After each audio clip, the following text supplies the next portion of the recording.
Namo tassa bhagavato arahato samma sambuddhassa. Namo tassa bhagavato arahato samma sambuddhassa. Namo tassa bhagavato arahato samma sambuddhassa. Ariyassa atthangikassa maggassa adivachanang brahmayanang itipi dhammayanang itipi anuttaro sangama vijayo itipi iti. Dear venerable brother, dear Dhamma friends, actually today we hope to discuss primarily on the Noble Eightfold Path. So basically that is the main topic today. But anyway, I thought of little reminding what we have discussed already. So we discussed about the First Noble Truth, and there we understood that we need to have a kind of a theoretical understanding first of all about the First Noble Truth, and then we have something called the comprehending or fully understanding that part, and that has to be done through practical aspect as well. And then we probably understood the whole spectrum of the dukkha or the suffering. So that is very much the in essence that we need to do in the First Noble Truth. Then the Second Noble Truth, Buddha mentioned, again kind of a theoretical understanding is there, and again we need to understand this Second Noble Truth, that is the craving, and there the task in our hand is to abandon or pahatabbang, the abandoning of the craving. And once it is done, then it's a matter of recognizing, okay, the mind is free from these cravings, tanha. And then in the Third Noble Truth, that again Buddha mentioned about kind of a theoretical information, kind of a definition of the Third Noble Truth, that is the pariyatti part, the theoretical part, and then we have what we call the realization part, satchikatabbam, that is particularly for the nibbana, the Third Noble Truth Buddha emphasized. And then actually we know, okay, we have realized the Third Noble Truth. And in the fourth part, that is what we hope to discuss today, that is again kind of a theoretical understanding of the Fourth Noble Truth, that is the Noble Eightfold Path. And there is something to be developed. The Noble Eightfold Path has to be developed. So that is speciality in the Fourth Noble Truth, where we have some practical aspect that is to be developed. And once it is developed, okay, one would know, okay, it has been developed. Now, before directly getting into these Noble Eightfold Path, so if I recall about the practice, so basically we started with recognizing satipatthana, the establishment of mindfulness. So one can establish mindfulness in the body, one can establish mindfulness in feelings, and again various mental factors, various consciousness. So likewise there's a vast area where one can establish mindfulness. So that establishing mindfulness is what Buddha emphasized as the satipatthana, where one establish mindfulness. So there is a fair area, say bodily area, kayanupassana, using which actually one can establish mindfulness, because the mind is distracted and mind is fairly scattered. So it's a matter of collecting the mind. So in order to facilitate that process, one can use various bodily parts, bodily processes like breathing and posture and element characteristics. All these different areas one can use to establish mindfulness. And again one can use various feelings also to establish mindfulness, and even various thoughts. If one is capable, one can look, step back and look, and then establish mindfulness. So here we understand, so this is the first stage where Buddha mentioned in the Vibhanga Sutta, the establishing of mindfulness. So now assume that one has very well capable of establishing mindfulness. One's mind is not wavering and it is not continuing with kind of conceptual proliferation. Rather, one is capable of establishing mindfulness either in the body, in the feelings, or in the mind. Now, the second stage Buddha will emphasize, that is the Satipatthana Bhavana, where one needs to develop this establishment of mindfulness to another level using the clear comprehension. Say you are precisely recognizing different phenomena. It could be bodily phenomena, it could be feelings, it could be thoughts, but you are capable of now understanding them distinctly. And as a result of that, one may be able to understand how they are rising, how they are changing, how they are passing away. So all these different meditative aspect is explained as the Satipatthana Bhavana, where particularly the arising side as well as the passing away side of all these different phenomena are explained. So this is the second stage, we can say. Now this whole area actually we can say very much related to the first noble truth, and we are operating on that area. But anyway, there's a fair amount of development happens onto the other noble truths as well. We are not very much taking first noble truth alone and developing understanding, but as we are understanding the first noble truth, so it actually helps to understand or somewhat abandons the second noble truth, and to understand to some extent the third noble truth, and again to develop the fourth noble truth. Now that is the last part where Buddha emphasized as the fourth noble truth, where Satipatthana Bhavana Gaminincha Patipada. So now one is developing mindfulness and one is capable of establishing mindfulness. At the same time, understanding the whole process as a meditative process. And there is another third component, that is the some kind of another comprehensive path to develop. So why we need kind of a comprehensive path? So can't we simply satisfy with the establishment of mindfulness? Or can't we simply satisfy with the establishment of mindfulness plus say the understanding it as a kind of a meditative process? Why we need a noble eightfold path? So this is something interesting that we can ask ourselves. So let's take an example. Now suppose one is developing Vedananupassana. One is capable of understanding say pleasurable feelings, one is capable of understanding painful feelings, and again one is capable of understanding various neutral feelings as well. And one may be able to establish mindfulness there.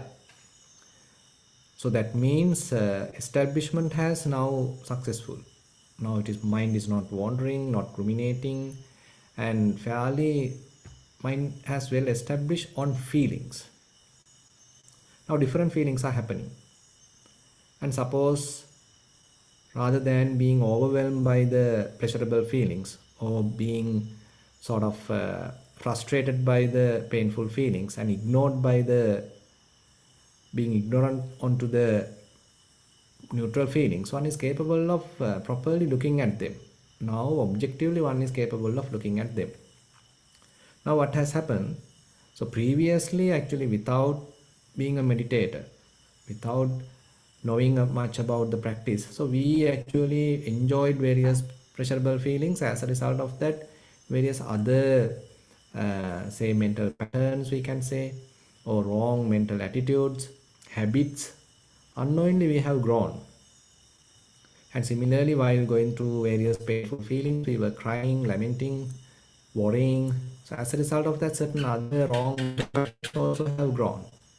And we were completely ignorant about the say the neutral feelings. But now we are capable of looking at them objectively. So we are well established, we have established mindfulness. Now we can step back, we can maintain kind of a distance, and as a result of that, now I am objectively looking at these different feelings. They are merely feelings now. At various places they may be arising, but now you are capable of understanding they are as feelings. Now this is another, we can say, another level of understanding. Now, as we move forward, suppose one is capable of understanding even subtle level. It is not a single feeling, it is a collection of minute feelings. And each minute feeling is very transient, and it is common to pleasurable feelings, it is common to painful feeling, as well as to the neutral feelings as well. Now one is capable of understanding the very, say, precise nature of each minute feeling. So now you can't even understand whether it is a pleasurable, painful, or equanimous, because you understand how quickly they are arising and passing away. And now they are at another level, so very much in a sharp edge of the second area. Yeah, one is developing the satipatthana as a meditation. So one's understanding about these conditioned phenomena is now growing. Various vipassana knowledges may be sort of growing in one's mind. Now one is capable of maintaining kind of a detached attitude even when pleasurable feelings are there. Now one is not going to involve with them, attach with them, grasping them. Rather, one is maintaining very kind of a detached mindset and sort of investigating further about these pleasurable feelings. Similarly, suppose one is understanding painful feelings, rather than being worried by them and identifying by them, one is capable of detached with them and understanding what they are. Similarly with the neutral feelings. So various neutral feelings are arising, one is fully aware of them and understand how transient they are as well. Now this very understanding is capable of further and further develops kind of a dispassion in our mind. Now you can see, so as we are continuing this process, we are touching various areas of the Four Noble Truths. So when we understand different categories of feelings, that is where we understand to some extent about the First Noble Truth, where Buddha mentioned, okay, you got to comprehend the First Noble Truth. So we discussed in the previous day, the very first day. So First Noble Truth, dukkha, is a synonym for these five clinging aggregates. So I am taking an example to the second aggregate, Vedana, feelings. So when we are having a thorough understanding about various feelings, so that means we are somewhat continuing or completing the comprehending part of the First Noble Truth. And more one understands that part. If dispassion arises, now suppose when there are pleasurable feelings, if one is not grasping them, one is not desiring them, but rather one is capable of observing them with a detached mind, without being carried away by these pleasurable feelings, not being elated by these pleasurable feelings, but looking at them objectively, indicates, okay, one's mind has developed to some extent some amount of dispassion. So that means the abandoning of the tanha, craving, which is the requirement or the practice in the second noble truth, to some extent have developed. And time to time, now assume one is slowly recognizing a situation of the mind where no grasping at all happens. There are various feelings, but mind is capable of not attached with any of them. There may be pleasurable feelings, but mind is not involved with them. There may be painful feelings, mind is not involved with them.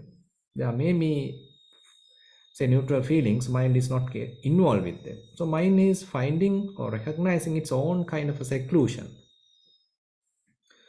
At the same time, the dispassion is also there. So as a result of that, so mind is capable of maintaining kind of a seclusion where no association with anything, no grasping to anything. So remember, I am just taking one example with respect to feelings, but the similar approach is there if you are taking Kayanupassana in the bodily phenomena, and again the mental phenomena in the Chittanupassana or Dhammanupassana. Now, if this scenario, if we further explain, There may be a situation where our mind let go of all these conditioned phenomena and may become kind of unconditioned or not grasping, not associating any conditioned phenomena. Where our mind get into a kind of a area where nothing is there, nothing is grasping, kind of an emptiness in the mind, and not taking any sign to the mind. Kind of it becomes kind of a signless. It becomes kind of objectless.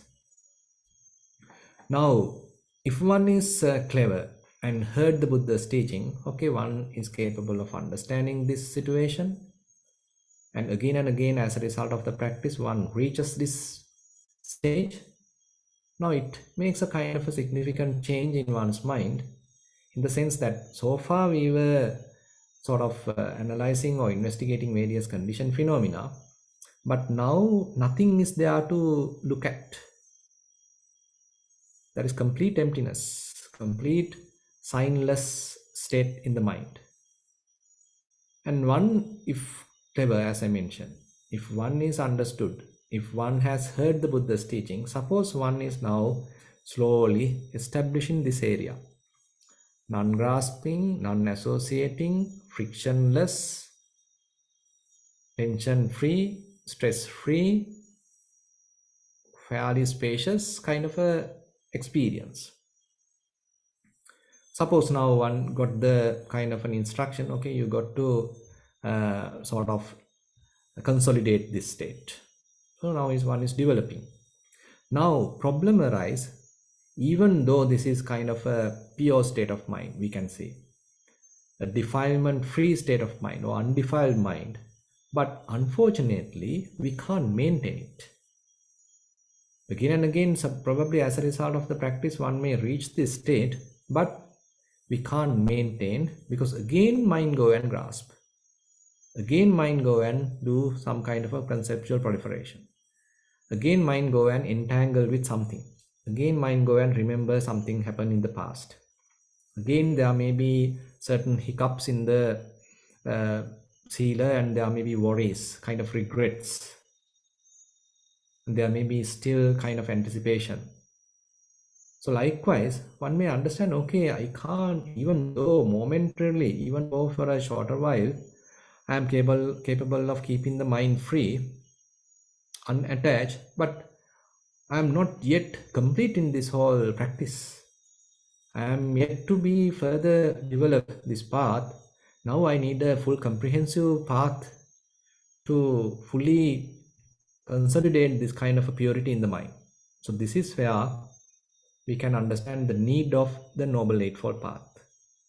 So you need a fully comprehensive, fully capable path, so that your mind is capable of maintaining in that pure state, undefiled state for a longer period of time.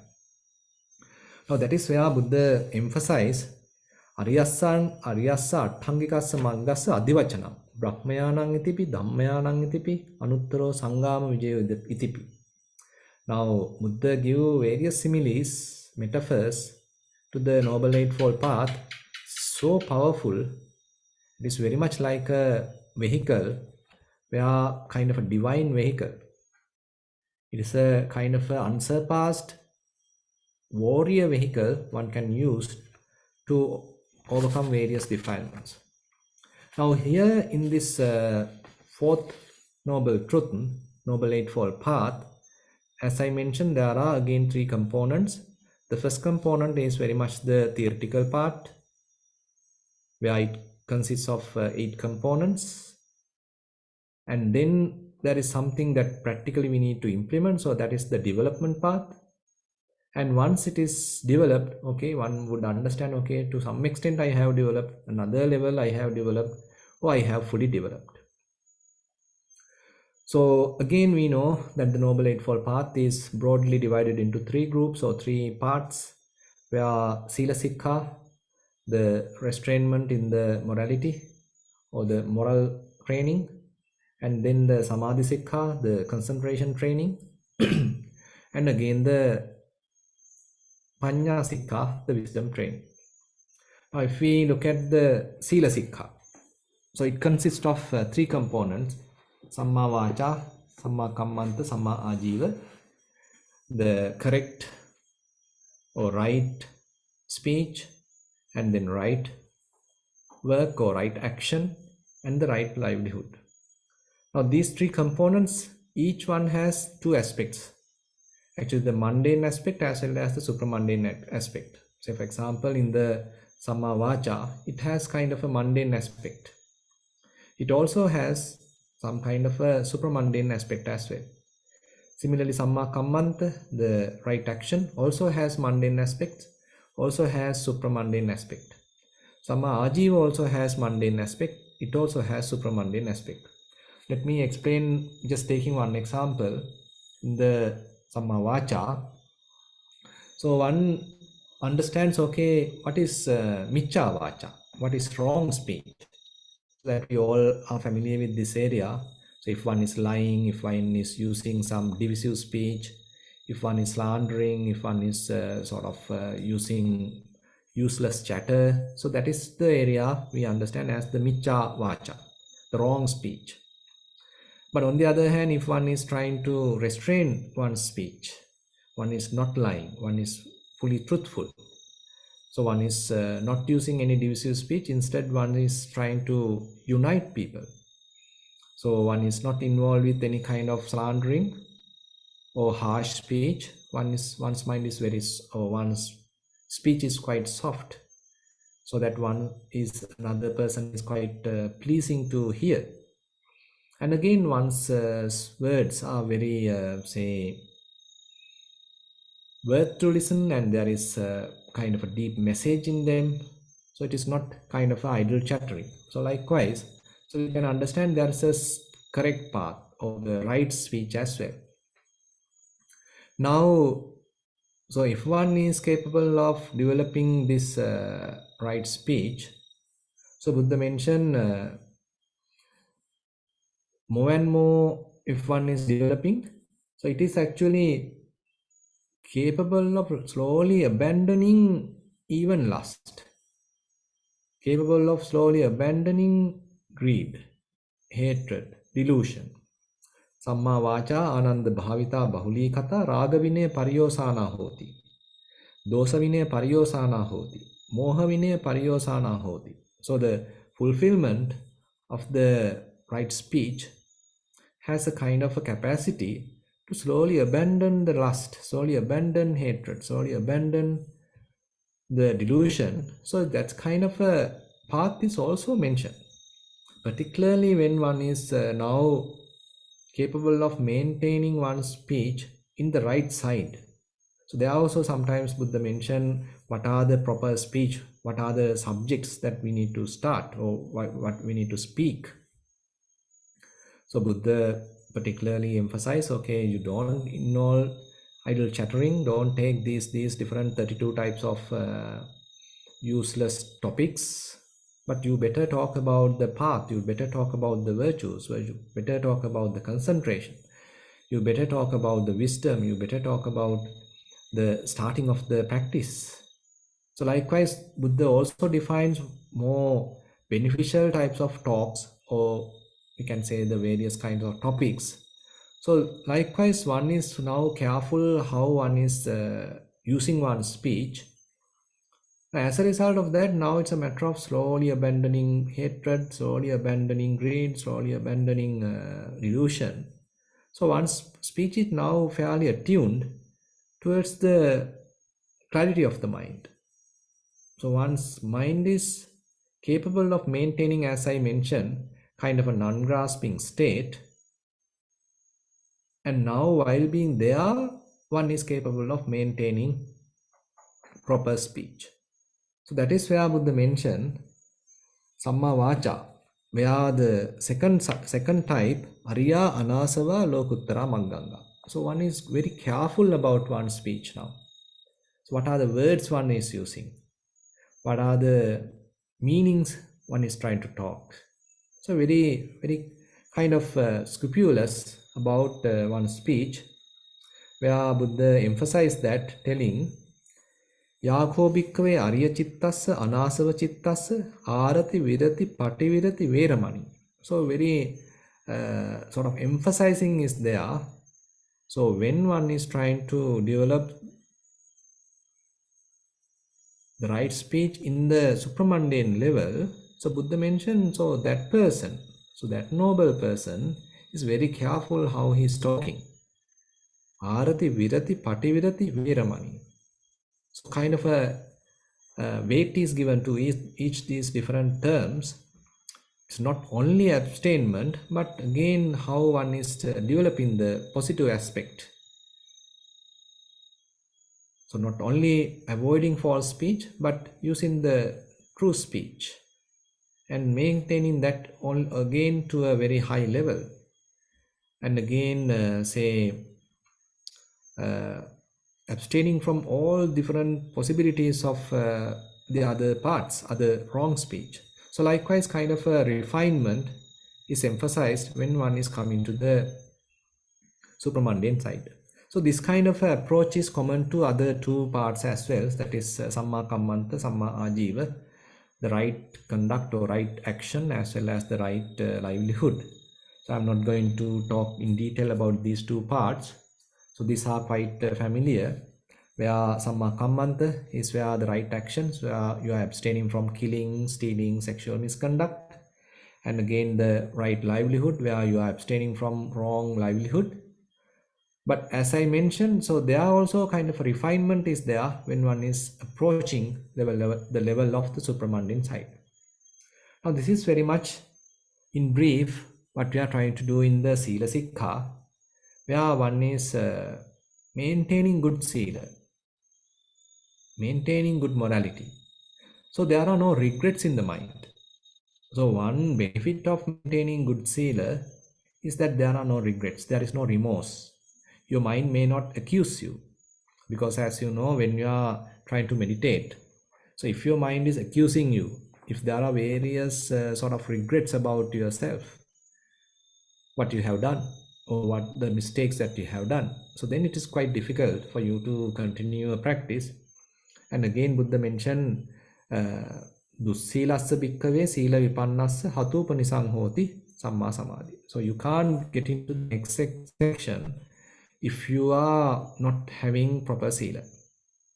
So kind of a prerequisite to develop the samma samadhi, maintaining proper sila is in a way is something that we need to pay attention. Now if we talk about now into the samadhi sikha, the concentration training, so that again contains three components: samma vayama, samma sati, samma samadhi. Actually, I forgot to mention in the previous section also, there are three components actually helping, particularly in the supramundane side. That is where the samadhi, samma vayama and samma sati. So they are actually very much like kind of a group effort. It is not that you are individually developing samma vacha, but samma ditti giving the proper direction. So it gives you kind of an understanding, okay, these are the wrong speech. So you are very well aware, okay, what is wrong speech. So that understanding, that proper view, proper direction is given by samadhi. So again, it will define, okay, what is the correct speech. So you are having kind of an understanding. The wisdom aspect is coming from the samadhi. And again, samma sati, where you are being mindful of what you are speaking, how you are speaking, and how others would understand that, or how others would feel. So you are quite capable of maintaining fair amount of mindfulness. So that is the contribution coming from samma sati. And samma vayama, that is where contributing, okay, you always have kind of an effort, okay, mindfulness telling you, okay, this is the way to speak, this is the correct speech, and you know what is correct speech coming from the understanding of samadhi. Now you are constantly maintaining kind of an effort to avoid wrong speech and to maintain the right speech. So therefore Buddha mentioned in that Mahachattarisaka Sutta in Majjhima Nikaya, where so samma vacha is one now is developing not as a independent component, rather it's a kind of a collective effort coming from, kind of a support coming from samma ditti, right view, Samma Sati, right mindfulness, and Samma Vayama, right effort. So this support is again available in the Samadhi Sikha as well, where Samma Vayama, Samma Sati, Samma Samadhi are the components. So when you are developing Samma Vayama, right effort, so some component or some support is coming from Samma Ditthiya as well. And when you are developing Samma Sati, again some component is coming from Samma Ditthiya as well. When you are developing Samma Samadhi, again kind of a help coming from Sammaditthi as well. So Sammaditthi Puppangama. So therefore Buddha emphasized, okay, Sammaditthi as a kind of a forerunner, showing us the direction, proper direction, is always kind of leading us, the lead in the path. Now here also Samma Vayama, I take that component as an example in this area. So Samma Vayama basically has 4 components. Actually avoiding very much the unwholesome side and developing the wholesome side in brief. So the avoiding of the unwholesome side, basically one understand if in case at the moment there are no defilements in one's mind, so one is having kind of a desire to avoid any new defilements being arising in one's mind. Anuppannānaṁ pāpakānaṁ akusalaṇaṁ dhammānaṁ anuppādāya. So when there are no defilements available in the mind, unwholesome states available in the mind, so one now has a kind of a desire, okay, let me keep my mind free from defilements. Already it is now free. Let's avoid those defilements being arising in the mind. So for that, one is having kind of an effort. Chandan janeti vayamati viryang arabati chittam pagganhati padahati. So one has a desire for that, and one is maintaining kind of an effort for that. One has aroused energy for that, and one firmly maintaining that sort of an attitude, so that one's mind is free from defilements, and that period or that interval one is enhancing. The second part is, so in case due to some reason, due to kind of a say mistake, suppose now a defilement has arisen in the mind, there Buddha mentioned uppannānaṁ pāpakānaṁ akusalaṇaṁ dhammānaṁ pahānāya. So now there are, you notice certain defilements are available, now you got to abandon them. For that you are now having kind of an effort, maintaining kind of a relentless effort to abandon those defilements. So this is actually to the side of the unwholesome side, but to the wholesome side also there are 2 components, where Buddha mentioned anuppannānaṁ kusalaṇaṁ dhammānaṁ uppādāya chandan janeti vayamati viryang arabati chittam pagganhati padahati. Where you understand, okay, these are the skills I need to develop, these are the qualities I need to develop. For that you are maintaining kind of an effort now. So you are starting kind of a practice, you are developing that, so you are continuing that. So likewise there is a effort you need to develop these wholesome qualities as well. And interestingly, the 4th part is where you are trying to retain those developed qualities. Suppose you are developing mindfulness, so you understand, okay, some amount of mindfulness is now available, let me maintain that, let me retain that mindfulness without letting it fade off, let me maintain that. So you got to have this kind of effort in order to protect what you have earned, in order to protect what you have developed. Where Buddha mentioned uppannānaṁ kusalaṇaṁ dhammānaṁ tithiya asammosāya bhiyo bhavāya vepullāya bhavanāya paripurya. So that means whatever the wholesome states that you have developed, and you are now trying to retain them, and you are now trying to further develop them, you are now trying to make them abundant and to make it complete. So further you have to develop.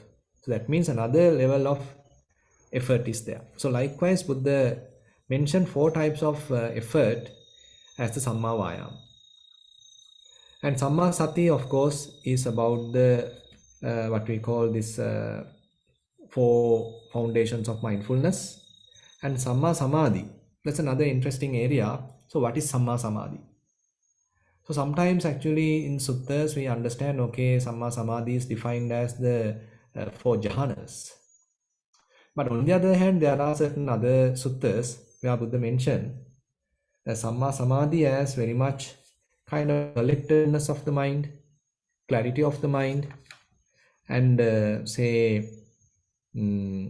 kind of a Samadhi, particularly emphasizing the Vipassana, where you are capable of abandoning asavas, abandoning fetters, abandoning influxes, and again, Samma Samadhi helping to penetrate, see things as they truly are. So that means another aspect of Samadhi is mentioned. It is not just being in a particular absorption, rather one is skillfully using what is developed. The concentration, the collectedness of the mind one has developed is now using as a tool to further penetrate or to develop vipassana or to develop wisdom using the developed concentration. So therefore it is not merely being absorbed in a deep concentration, rather using concentration as a way of as a tool to develop wisdom. So that we can say various areas in that sense we can understand in the Samma Samadhi. Now if we get into Panya Sikha, that is the wisdom component, wisdom training, there are actually another two components are there, Samma Ditti, Samma Sankappa.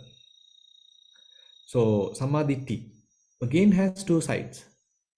That is Sasava Punya Bhagya Upadivepakka. Again Anasava, Ariya, Anasava, Lokuttara, Magganga. So that means mundane side as well as the supramundane side. Similarly in the Samma Sankappa also two sides. Mundane side as well as supramundane side. So just to explain, say the mundane side of Samma Ditti, where Buddha mentioned, okay, one believes in the karma. So you understand, okay, if I do something good, I may reap a good results.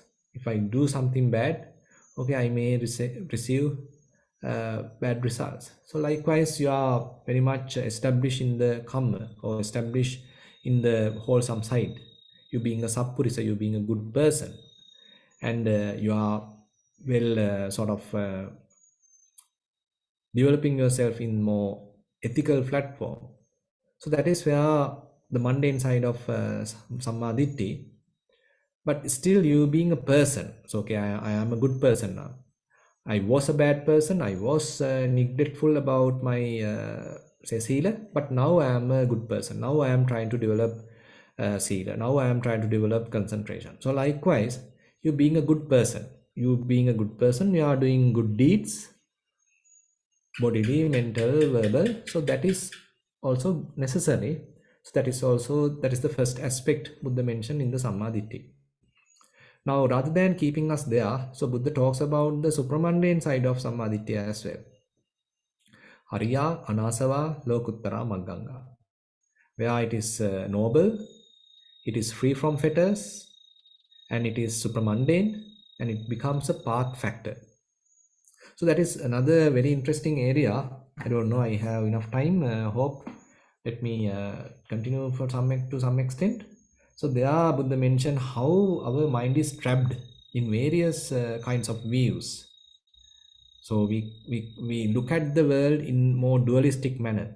So there is something, there is no something. Or this is good, this is bad. This is black, this is white. Or this is auspicious, this is completely kind of something to abandon.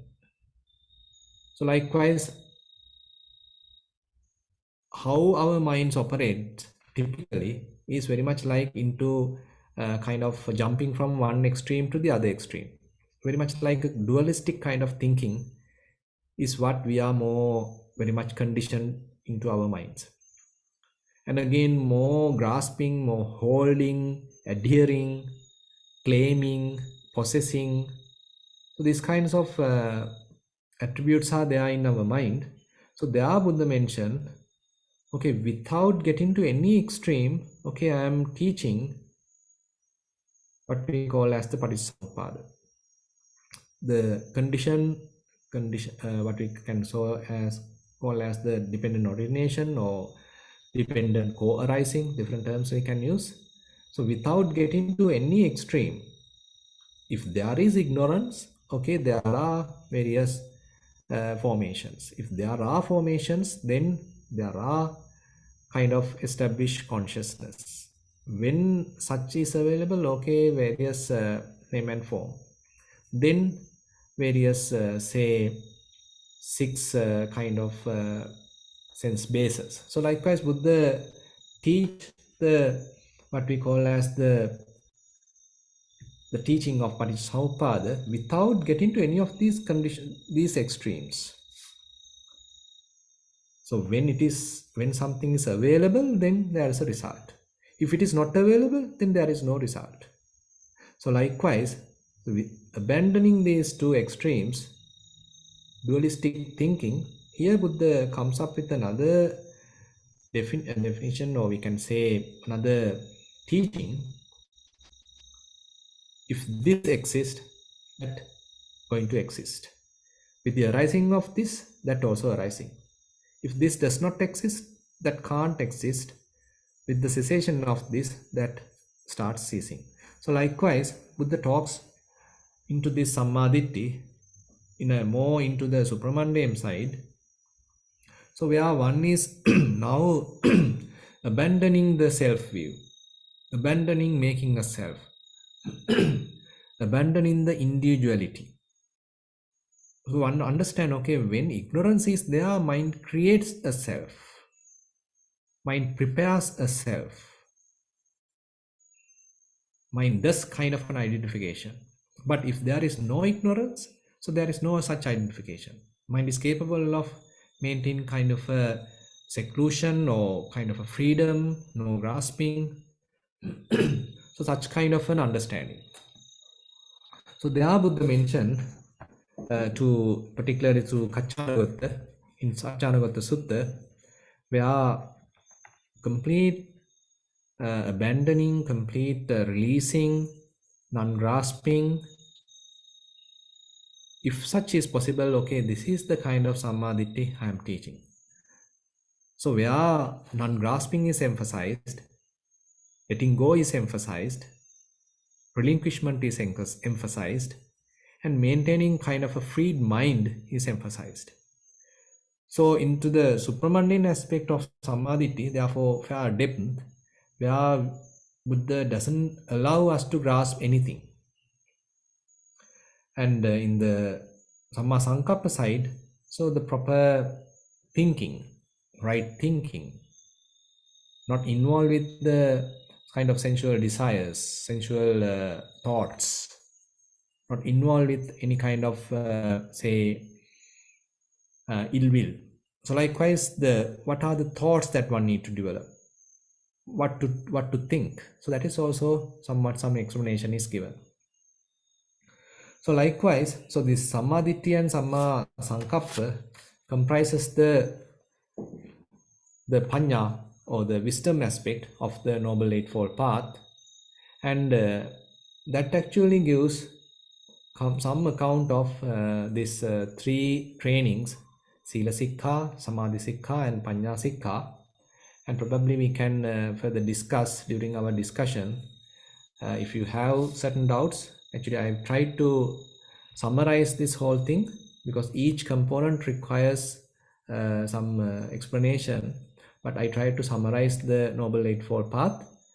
And as you can understand, so if one is maintaining proper sila, if one has one's clarity of mind and again developing further wisdom, then that makes us capable of maintaining kind of a clear mind, uninvolved mind, unentangled mind, unattached mind, kind of a spacious mind, relaxed mind, no stress and no eye making, no mind making. So that means, as I mentioned in the early stage, at the beginning of my talk, we are just developing Satipatthana as a meditation is not enough. Now one is incorporating these three parts, Sila Sikha, Samadhi Sikha, Panya Sikha, into the path. So as a kind of a collaboration of all these, helping one to further and further establish in one's purity, purifying one's mind and maintaining that purity, maintaining that non-grasping state of mind, and sometimes taking the kind of support from Sila, sometimes taking the support from the Samadhi, sometimes taking the support from the Panya. So likewise, the kind of a collaboration of these three components, kind of a supportive action of these three components, helps one to maintain more and more pure mind, more and more clear mind, more and more non-grasping state of mind. So one is now slowly establishing in such kind of a, we can say, a more proper state of mind, non-grasping state of mind, unattached state of mind, unassociative state of mind, or unestablished state of mind. So we can call it differently. So likewise, so the Noble Eightfold Path, as one is developing further and further, so that indicates, okay, one's mind is getting purified, more and more defilements are abandoned, and one's mind become more and more cleansed. So that is why we can say, so each component, therefore, Buddha highlights, if one develops, say even Samma Vacha, as I explained previously, if one develops Samma Vacha, Raga Vinaya Pariyosana Hoti, Dosa Vinaya Pariyosana Hoti, Moha Vinaya Pariyosana Hoti. So that statement is common to each and every component. Buddha reiterates that component, that purification part, to each and every component. So that means, so all these parts are sort of working together, and if we are developing each one, so it's further and further abandons defilements, purifying one's mind. So with that note, I like to conclude today's Dhamma sermon. Now I like to open the session for questions. Thank you very much, Venerable Sir. Let us invite questions from the audience. If you have any questions, please feel free to ask the questions directly or through the chat box so that we can read out the questions for the Venerable.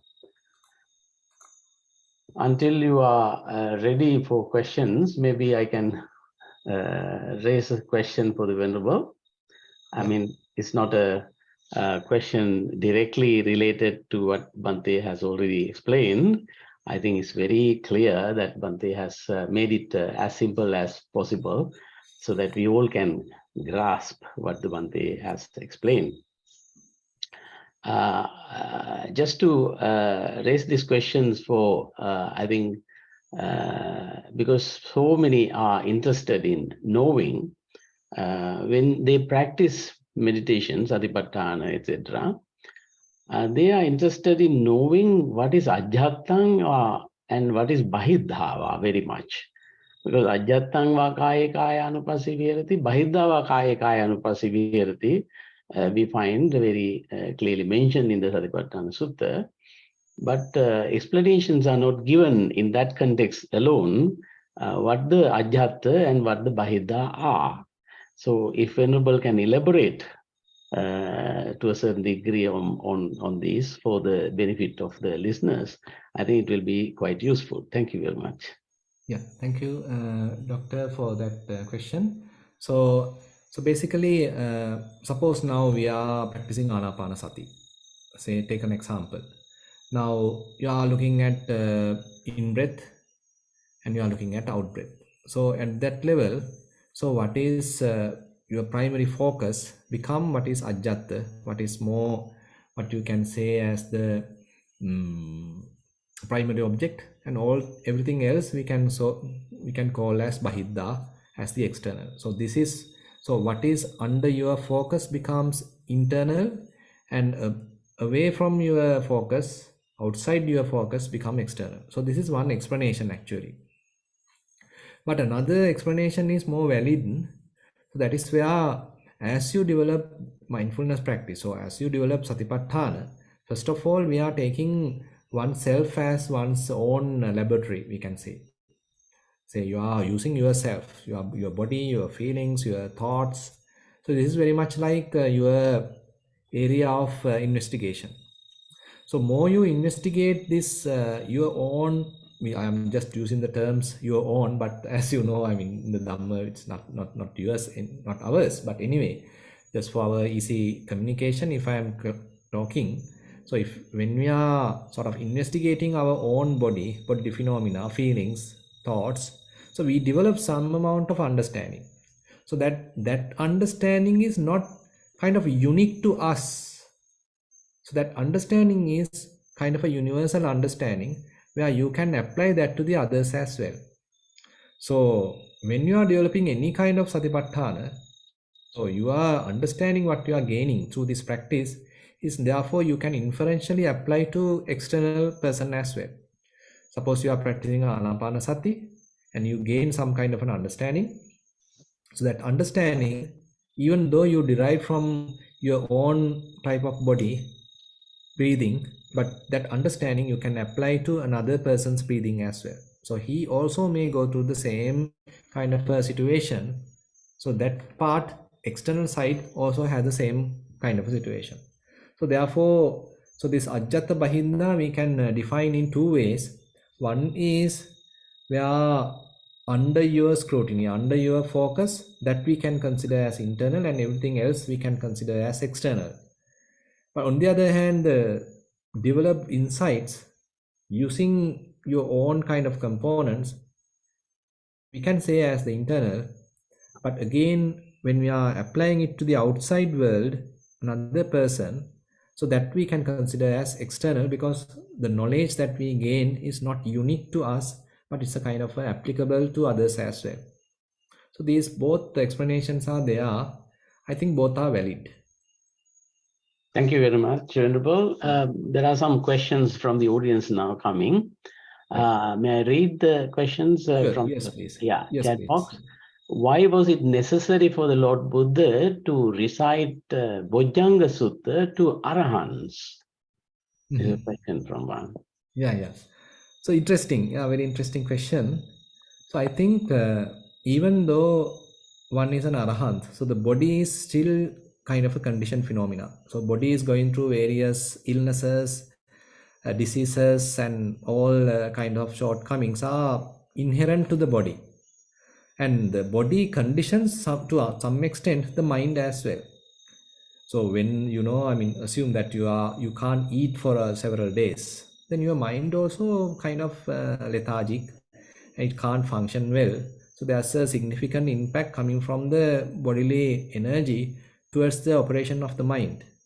So I feel that when even an arahant is sick, so the body is not properly functioning, body is basically sick, and it is in a kind of a diseased state.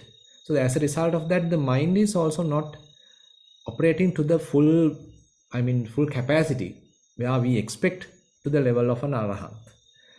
So at such occasion, when Buddha is explaining or preaching about Bojjhanga, so where an arahant has fully developed in a previous occasion to their very prime level, now slowly he is recalling them, slowly he is assume, this is my kind of an explanation, I think this is sometimes some others are also telling.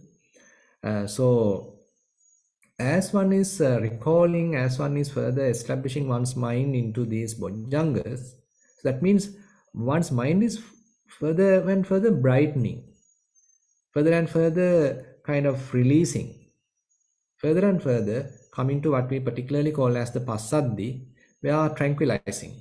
So when the mind is coming to that very prime, tranquilized, freed kind of state, then that has a kind of a healing effect to the body as well.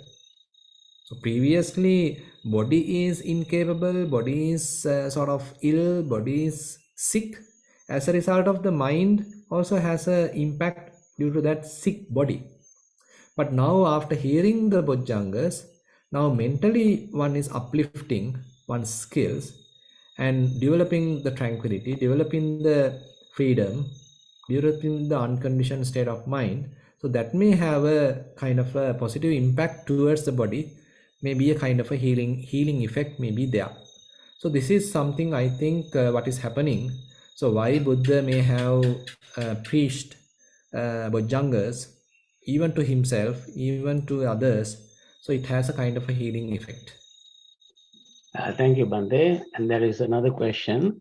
Bante mentioned developing a mind free from clinging, a non-duality mind. Is that the same as developing an equanimous mind from attaining the fourth jhana and seeing phenomena as conditioned existence in line with the Paticcasamuppada? No, actually, I feel it may be different because attaining fourth jhana is kind of an absorption level where your mind is conditioned still. Where, I mean, when one is in the fourth jhana, so certain kind of feelings are there, particularly the equanimity is so strong. So mind being fair, I mean, mind is having a fair influence of that very concentrated uh, equanimity available or coming through the concentrated mind available in the fourth jhana. But here in the non-grasping state of mind, we typically talk in the vipassana. It is not really that. That is actually happening because of the understanding. It is not the equanimity happens through concentrated, highly concentrated state of mind. Rather, one becomes equanimous to these different phenomena because one understands there is no being there is no person there is no essence there is no soul there is no self there. So as a result of that, kind of a dispassion has arisen in one's mind, and one is not grasping now. So this is where the wisdom is emphasized in the vipassana path, where as a result of the wisdom, as a result of the insights available in the mind, now mind is maintaining kind of an equanimity. It is different from the equanimity one is having because of the fourth absorption. Thank you, Bante. There aren't any more questions mentioned, but let me ask Bante, for the sake of everybody, to explain a little bit of what is going on in Mitrikala in general and how vast. I mean, some people might not have been to Mitrikala yet. Right. I myself have been there, of course, I know. But Venerable can just, explain what is going on there and how large is the center and how many monks are living there and how many lay practitioners are living there, etc. So you are asking me to put an advertisement kind of thing? Yes, yes. For the good of Yeah. everybody, Bante. Yes, yes. So basically, actually, it is situated in Gampaha district, as you all know, closer to Pugoda or Kirindewala. And currently, about 35 monks are there. And we have around 30 odd kutis. And separately, we have a meditation hall. That is where the retreats are conducted. Separate retreat center is now available. And actually, this is a forest reservation, belongs to the forest department, and they actually have allowed us only 28 acres. So the if we consider the area, it's only 28 acres. So the retreat center what we have is capable of occupying around 90 odd yogis. So even now there's a current retreat going on, particularly for nuns. Over 60 nuns are residing and they are participating to a 8 days or rather 9 days retreat. So throughout the year there are retreats conducted, and they are fully actually very interesting. As you know, you can see we are giving more emphasis to Satipatthana practice, and not unique or not only to Kayanupassana, but Kayanupassana, Vedananupassana, Chittanupassana, Dhammanupassana.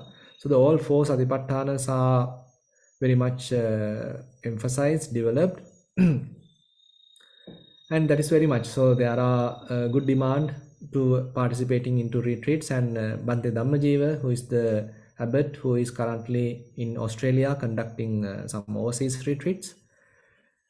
And So that's about it. And actually, I like to mention something about Satipasala as well. That is what Bhante Dhammajiva started for students, children, and now it is also gaining some momentum. And the education department has announced that they are going to implement that program for all the schools starting from January. So those are the kind of developments happening at Nisanwane. Thank you very much, Mande. I personally needed that details from my own understanding. Thank you very much indeed. Right. And there is a question. Somebody has raised the hand. Dil A. I don't know the whole name, but please introduce yourself and ask the question. You can unmute, yes, please. Can you hear me, Bhante? Yes, I can hear you. Thank you very much for the opportunity, and thank you for the really insightful discussion today, particularly about mundane and supramundane in relation to the Sila Samadhi and Panya. Bhante, I think it was on the Poe Day, there was a monk, I'm not quite sure of his name, but he's, I think, a visiting professor in one of our universities here in London. I'm speaking from London. And he was mentioning a point which for me was the first time I had heard, but you referred to it. So I was really interested, and I just like you to see whether what he said was the same thing as what you were saying or whether it's slightly different. So the question was, he posed the question to the audience, and this was at the London Buddhist Vihara on the Poe Day celebrations, and a Sri Lankan monk. And he posed and said, so what do you think is Madhyama Pratipada, and everybody said middle path and Madhyam Pidivata.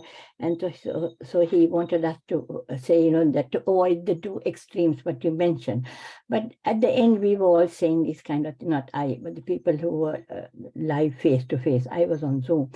And then he said, no, actually, that when he went through all, then he referred to a lot of suttas that I wasn't quite familiar about, and other writings of the book, which were original writings that was there in the Tripitaka. And he mentioned that actually this word has been misinterpreted. When he came from Pali to Sinhalese, people thought that this Madhyama was middle, but he was saying actually Madhyama means central. And the central to the teaching is not to be in these two extremes. More so what you also mentioned, that it is that the central to everything is causality. This the fact that everything was dependent, either dependent origination or codependent arising, but that was what was central. So actually people thought that this Madhyama was middle and extremes, but actually that the word is central, meaning the central to the Buddha's teaching is the causality, which I think is what you mentioned as well. And that was the first time that we had thought of it like that. But actually, when he said, it made a whole lot of insights to us. That is what it's all about. Is that what you are referring to as well, Bhante? Yeah, interesting question. So actually, I like to consider both here. Now we know that in the what we know that in the Dhammacakkappavattana Sutta, where Buddha abandoned two extremes, where the self-mortification as well as the more indulgence in the sensuality. So those also Buddha consider as the kind of the extremes, and he abandoned them. And then he is introducing Majjhima Patipada. So that is, as you said, it is not just both sum together and divide by 2. That is not the Majjhima Patipada. So Majjhima Patipada, so there Buddha mentioned as the Noble Eightfold Path. And again, in that Hacchanagotta Sutta, he emphasized as the causality, or we can say as the dependent co-arising. So the two extremes in the Hacchanagotta Buddha mentioned are more subtle, talking about the duality, talking about available and not available, is and not, is not the good or bad. So this kind of dualistic thinking is something that Buddha mentioned as the two extremes, and abandoning those, or another valid explanation is existing and not existing. And there are things existing and there are things not existing. So even in that argument, one can get into a kind of a extreme. One is telling, okay, exist, Another say no, not exist. Or our mind also say exist or not exist. So our minds are jumping from this extreme to the other extreme. So without getting to any of these extremes, okay, now Buddha talks the Majjhima Patipada Tathagatena Abhidham Buddha, where Buddha mentioned, okay, there is the, without taking any of these extremes, okay, now I am talking kind of a discipline. So that is where if this arises or if this available, that also going to be available. When this arising, that also is arising. If this is not available, that not going to be available. With the cessation of this, that also going to be ceased. So that is the very core of the Paticcasamuppada, where kind of a conditionality is shown, where when ignorance exists, or then the formations going to exist. When formations are there, then the established consciousness is going to available. When established consciousness is there, it will be established in the name and form. So likewise, that conditioned phenomena Buddha is explaining. Similarly, if there is no ignorance, then there can't be the formations. So likewise, the other side is also mentioned. So as you said, so I think the Majjhima Patipada therefore has a more, say, deep meaning. And as you said, it is the central teaching of the Buddha, we can say. Yes. Thank you very much. I have another question. Do I have time to ask Sure, it? sure. Yes, yes. Yeah. So the second question is also the way you explain so clearly about how all this Sila Sikha, Samadhi Sikha, Panna Sikha, all of them are looking at the mundane and supra-mundane aspect. I have also been reflecting about this before, but I think you made it much more insightful for me, and I just want to know whether what I'm thinking is right, Bhante. So what it is that when you look at, if you were explaining Samabhayama, and in particular, when we are looking at the 37 factors of the Bodhipakya Dhammas, and we take the four right efforts, the Samma Pralampa, when we look at them, so we have this the Sangvara, the Pahana, the Bhavana, and the Avirakatana. But you were also mentioning, and I have always, even before, many years ago, was noticed that though when we have not come to meditation, and when we at the beginning so bothered about giving dana and the sila part of it, before we actually started cultivating our mind, so really all those things are really propagating us in samsara, because we are always propagating another thought. But it's interesting in when you look at this Sabbapa Pasakarana Kusalapa, that kind of force saying that the accent is always in, don't do any of the unwholesome things, or if it has a reason, quickly get rid of it, or and to arise wholesome things which are another. So it's always more about abandoning fetters or the influxes, and it's about, even if you look at the way you explain Sammaditthi as well as Samma Sankappa, the two wisdom factors, it was about the non-grasping nature in the supramundane levels, about the Sammaditthi, and also in the Samma Sankappa, it was all about the, what you think. It's all about those Nikam Sankappa, Avihimsa, Avyapada. It's all about, the letting go of it. So really, but though those days we were thinking of like what in I don't want to mention name, but in some countries, this collecting merit, which is all about accumulation. But the real teaching, when it comes to from mundane to supramundane, is actually the letting go of it, isn't it? It's about the non-grasping. So, and in your talk, that is what it, when you look at all these, the Sila Samadhi Panna, and when you look at it, how it becomes from mundane to supramundane is actually when you, it is a letting go, or it is influxes, or it is fetters, or things, and that is what adhering and, but otherwise we are sort of adhering, claiming, possessing. That's what we are doing, but this is just the opposite of it. And I think that is when we bring those into bhavana, into our minds, in Indriya Bhavana, in any of these things, that the Sankata thing and the Olarika, and you break it down to Patisampurna at the end of it. And that you then only that automatically like dissolving without using the will to say, oh, my mind is here, my mind is there. No, no, I must give this up. That is still will. But in this process, when you keep on repeating, that anicca component comes in, which then will go to the dukkha and the anatta. But it's a process of wisdom which comes by insight, by just letting go, rather than willfully realizing something is here. No, no, I must give it up and I must do that, which is much more like Vanchaka Dhamma. So today's talk for me from you really brought that out. Have I understood it correctly, Bhante? Yeah, I think yes. And again, interestingly, now one sutta I referred is the Satipatthana Vibhanga Sutta, where Buddha emphasized 3 levels or 3 stages. The first stage is the establishment of the mindfulness, Satipatthana. The second stage is the Satipatthana Bhavana, where you are developing various insights. Samudaya Dhammanupassiva Kayasmin Viharati, Vaya Dhammanupassiva Kayasmin Viharati. So all these practicing part is what Buddha emphasized as the Satipatthana Bhavana. Interestingly, there is a third component, that is where Satipatthana Bhavana Gaminincha Patipada, that is nothing but the Noble Eightfold Path. So you can see, so the Noble Eightfold Path in a way comes to the picture in a very systematic manner. So one established mindfulness and now is developing various insights. Now, interestingly, he finds the necessity, the validity of the Noble Eightfold Path so that he can further cultivate this abandoning process or the letting go process.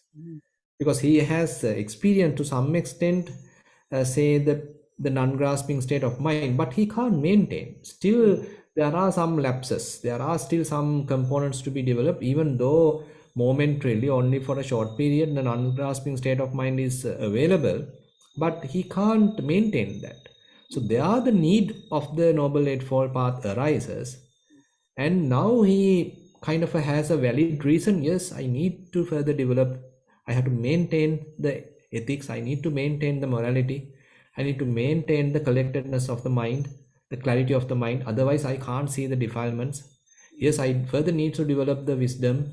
Then only the mind will be purified. So likewise, he fully understands the value, the need of the Noble Eightfold Path. So therefore, I feel by keeping these 3 components in a kind of a line, establishment of mindfulness as the Satipatthana, then the Satipatthana Bhavana as the second component, and the Satipatthana Bhavana Gaminincha Patipada, the Noble Eightfold Path as the third component, has a kind of a practical approach I see in the Satipatthana Vibhanga Sutta. Thank you, Bhante. Thank you, Bhante. That was excellent. Thank you for the questions. And there are 2 more questions. May I read them too? Yes, yes. One from Ms. Samantha Jayatilaga. Does Bhante himself conduct retreats at Nisaranavanaya or in other areas? Is Kehel Batgoda part of the center too in English? I mean, do you conduct meditation retreats in English, please? Yeah, actually, Bhante Dhammajiva, myself, and Venerable Dhammakusala, so likewise, several us are conducting at Nisarnavanaya. And yes, as you mentioned, I am conducting an English retreat at Kalalgoda. It is not Kehel Batgoda, it is Kalalgoda, which is closer to Talawatugoda. It's an English retreat, 3 days, once a month, I am conducting there. There is another. All these information, I mean the retreats conducted throughout the year are available in our website, and all the, say, question and answers and the Dhamma sermons during the retreats are also available in the website. So that means that even though they are they're face-to-face live programs, we who may not be available in Sri Lanka at that time can listen to the recording on your website. Sure. Of course, yes. Of course, they are all available in the Nisarnavanaya website. So if you need, I can put simply the website name. You can actually you can go to Dhamma Talks, and then you can refer them. I'll try to put the link there. Thank you very much, Bhante. Yeah.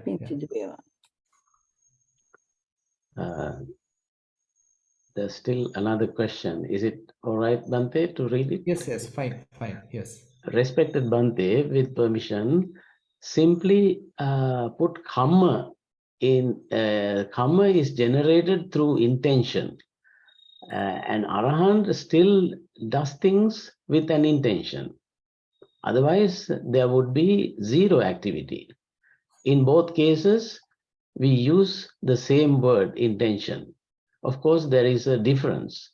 Can you explain the difference, please, Bante? Yeah, interesting. Uh, I think now, even though we as non-arhants, okay, when we are talking, when we are doing, when we are, say, using our bodily activities, so even though we are using the intention, it may have a shade of the unwholesome states. Okay, my intention may have a component coming from the desire, coming from the craving, coming from the ignorance.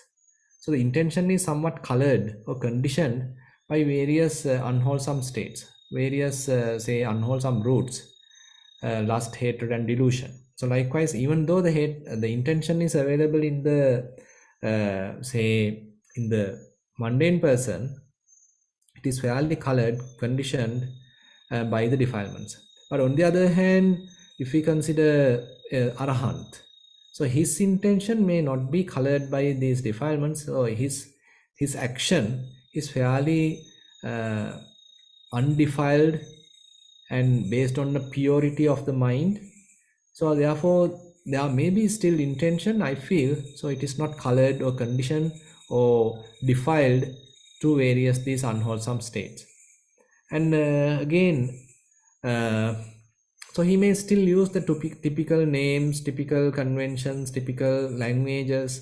He still may use just for the communication, but internally he is maintaining a thorough understanding, a fair amount of wisdom, so that he is not grasping any of these. Thank you, Bante. There aren't any more questions. I think there are two messages. I think one is from Bante himself. And the other thing is, I mean, I think all of you can copy. And Mr. Jayant Vikramaraji is asking, I mean, thanking Bante. Thank you, Bante. Is it possible to have a recording of today's talk, please?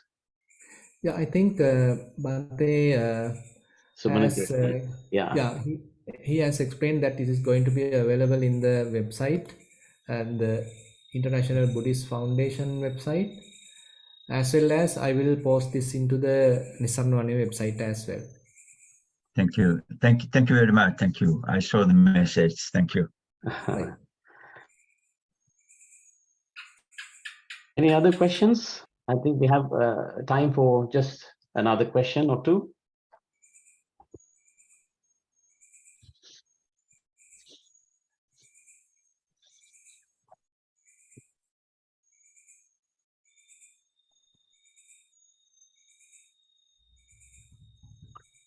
Ante, can you let us know what are the internationally? I know that there are talks sponsored by a Buddhist Forum in Australia and other places, but I mean, fortunately, Samatha gave me the website for these two talks and tomorrow's talk of Dr. Sumana. But is there anywhere where we can have talks in English or discussions or retreats as they're having live? So we have opportunities of asking questions, which are available on a website so that we can listen from different countries in the world? Yeah, actually, I conduct few sessions in English. Actually, on every Wednesday, I am conducting a Sutta teaching session. In Sri Lanka time, it is only at early 7 a.m. So it may not be, if you are connecting from UK, it is difficult for you. Yes. On the other hand, I am conducting a mindfulness for young adults session. That is in Sri Lanka time, is 1:30 on every Sunday. But we are having a little vacation till 8th. We are going to start the next year from 8th January. From 8th January onwards, probably you can join with that. So that is also a very interesting program. We start with half an hour walking session, and then half an hour guided sitting session, and then half an hour Dhamma sermon, and then another half an hour question and answer session. So there are some participants from UK. That is on every Sunday starting from 8th of January every Sunday at 1:30 p.m. Sri Lanka time. 1:30 p.m. Sri Lanka time. Is it? Yes, Right. yes. Thank you. Thank you, Bhante. Thank you very much. Yes.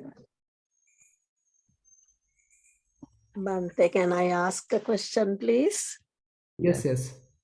Well, two questions. One is regarding meditation retreat at Nissaranavana. Because of the climbing that one has to do at Nissaranavana, it's almost impossible for me to attend a retreat there. Is there any? No, actually, there is no climbing needed. I mean, if you are in Sri Lanka, you can participate. It is conducted at the retreat center, and it's just it's a kind of a hall available, and so I mean, it is not in the upper monastery. It's the center is available in the lower monastery, where you can simply come by your vehicle, and it's a matter of going to the retreat center. And that's for a 7 or 10 day retreat is possible without climbing. Yeah. Without climbing, what you refer? Climbing is climbing the steps and going up and down to for walking meditation and things. No, As actually, I you remember, can. there was quite a climb. No, actually, you can simply come to the meditation center. If it is difficult for you to climb, you can maintain yourself only in the same story, and you can use the passage or corridor to walk, and you don't need to use staircase. And there are no 7 day or 10 day retreats at Kalalgoda. Kalalgoda only have 3 days actually in English medium, and there is a Sinhala medium retreat also, but it is driven with the recordings. There are some actually 2-3 day retreats are there in Kalalgoda. Thank you very much. One last question I asked about the Bojjhanga Sutta and Arahants. And right. I have wondered why it was that Buddha preached Girimananda, or got Venerable Ananda to preach Girimananda Sutta to Yes. Girimananda, and why these Arahants who have already developed the Bojjhanga were given Bojjhanga, but not Girimananda, Venerable Girimananda. Correct. Why was that? Yeah, I think now both are very interesting areas. So particularly emphasizing the Vipassana, particularly emphasizing the releasing of the mind. The Bojjhangas, the full culmination of the Bojjhangas also release the mind. Complete detachment, complete, say, unconditioned, taking ones to the unconditioned. Similarly, in the Virimananda Sutta also, all the things that Buddha emphasize are very kind of interesting areas in the insights, the Vipassana practice. So I can see two are like two recipes. So to the Venerable Girimananda, so one recipe worked. So that is more into Vipassana techniques and all these things, and ultimately talking about the Anapanasati as a practical way of implementing that. After hearing that, so he recovered. And Venerable Mahakassapa and say Mahamoggallana and Buddha himself, so for them actually the Bojjhangas, so that helped them. So I feel they are kind of two recipes, but more emphasis is given for the Vipassana or to the insights, knowledge, or having the unattached mind. Thank you, Bhante. Sorry. So for Venerable Girimananda, it was more for the relief of his pain and suffering. Whereas for the others who had already attained, it was just like a revision of the Bojjhanga when they were in pain.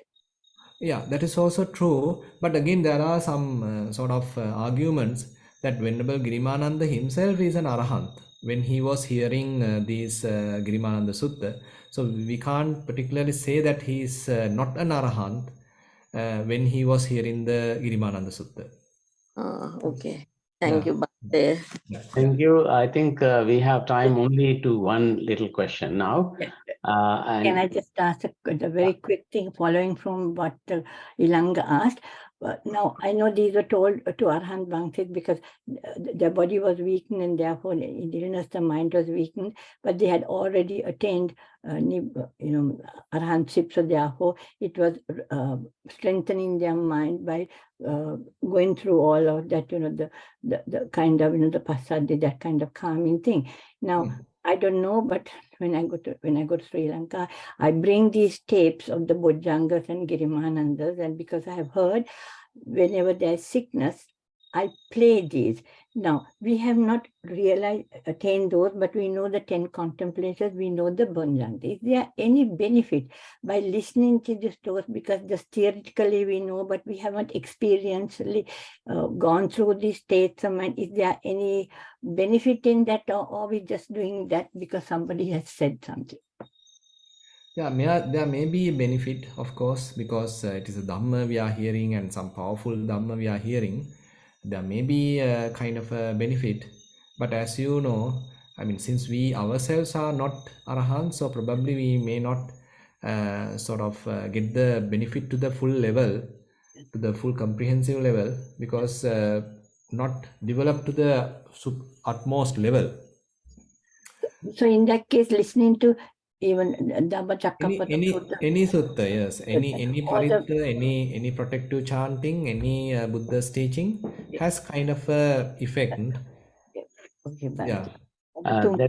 Thank you, Yeah, thank you very much. And our time is now limited. Just to let me read the last question from Ms. Samantha Jayatilaga. Bhante, is present moment awareness emphasized as that's the only time one has control to act with wisdom in a wholesome way? Is that clear, Bhante? Is readable on WhatsApp. Present moment awareness emphasized as that is the only time one has control to act with wisdom in a wholesome way. Actually, we can say like this. Now, when are we going to act? Okay, if we are mindful, so at that time we have a kind of a choice. Okay, suppose someone is going to someone is blaming me. Okay, I am fully aware. Okay, at that moment, at that given moment, okay, I have a kind of a choice. Okay, am I going to react? Am I going to blame back? Or am I going to simply be silent? So in that sense, I can say, if I am maintaining mindfulness throughout, so at that given moment also I am mindful, and I have a kind of a choice. I have a better opportunity to operate properly. So with that, Bhante, may I invite Bhante to give us the finalizing, concluding greetings. And thanks a lot to Bhante as well as the participants for this wonderful and very informative session. I think Bhante Sumanajoti may have something to say too. But may I invite Bhante to conclude the session with greetings, and then Venerable Sumanajoti has some more words. Thank you. Yeah, actually, I like to thank Bhante Sumanajoti for offering me this opportunity, and Dr. Sumana also for doing this wonderful session, coordinating the whole thing. And again, previous 3 occasions was done by another lady doctor, and I like to thank her as well. And again to all the participants. And again, interesting point here is that we have discussed some practical aspects of the Buddha's teaching, and mere listening is not enough. So we all have to sort of practice by ourselves. So that is the only situation, only way that we can realize these things. So as we know, there are 3 areas to each and every truth. The first area is the theoretical component, second area is the practical component, and the third area is the kind of a realization. Therefore, we all understand this. There is some theoretical aspect. There is something that we need to practically involve, practically implement. That is very, very important. And as a result of that practice, there is the possibility of realization. So with that, I like to hand over to Bhante Sumanajoti. Thank you, Bhante. Thank you very much, everyone, for being with us throughout this entire Dhamma series. My special thanks to Venerable Panadure Chandaratana, as well as Dr. Gayagamhevage, Dr. Sumana Ratnayaka, and Dr. Samantha and Mr. Samitha, and all the participants. Also, I appreciate the help of IBF committee, and I'm grateful for all your support to make this event a success. May you all be deeply well and happy. Let me know, Bante, if you have any time to give this kind of precious Dhamma talk. I kindly invite to you for that opportunity. So finally, can I say like this? Samina katam punyang, mayang databang, maya katam punyang, samina anumoditabang, sadhu sadhu anumodami. So, Sadhu, Sadhu, sadhu. sadhu, sadhu. Yeah, thank you very much for participation. Peruvan Sannai.